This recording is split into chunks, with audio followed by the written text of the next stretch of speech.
In this video, we're going to start to write out our first example of state. We're going to try to build this very simple counter application right here. Now, I know counter applications are probably really boring to you, but remember, I'm trying to give you a couple of different quick examples here of state. This is going to be the first one. We're going to go over several other small applications that focus on state, and each one is going to be progressively more and more complex. So this is the first one.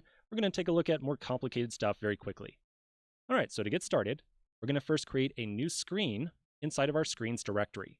So as usual, I'll create a new file inside the screens directory called counterscreen.js. And then inside of here, we'll put together our usual boilerplate. So we will import React from React. We will get view, text, and style sheet. Oh, and let's get button as well, because we probably need to show some buttons from React Native. We'll then create our counter screen. And inside there, we will return, for right now, a view. And that view will wrap a piece of text. And that text should say something like, I don't know, how about current count?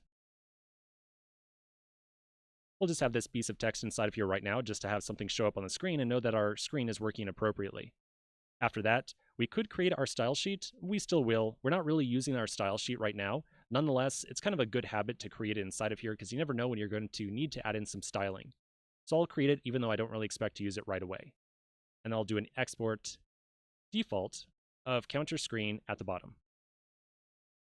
All right, so there's our boilerplate. Now, as usual, we need to hook this up to our app navigator, or the stack navigator inside of our app.js file. Once we do that, we need to make sure that we also add a new button into our home screen. So a new button to show up along with the list of all the other buttons we already have. So let's take care of both those steps right now. I'll change back over to my app.js file. At the top, I'm going to import the screen I just created. So counter screen from source, screens, counter screen. I'll add in a new key value pair, so a new routing option inside this first object right here. So we'll do counter is counter screen. All right, so that's going to be it for our app.js file. So I'll save this one as well. And then finally, we can open up our home screen. Here's the home screen. I'm going to duplicate the button, one of the buttons anyways, and we'll just update the text. Go to counter demo. And then we'll update the navigate call right here. Rather than going to image, we'll go to counter instead. So that should be it. Let's save this one more time. All three of these files we've now changed should all be saved. And so if I flip back over to my application, I'll be able to click on that link and see current count appear. Very good. And I should see the same thing on Android as well. Yep, looks good.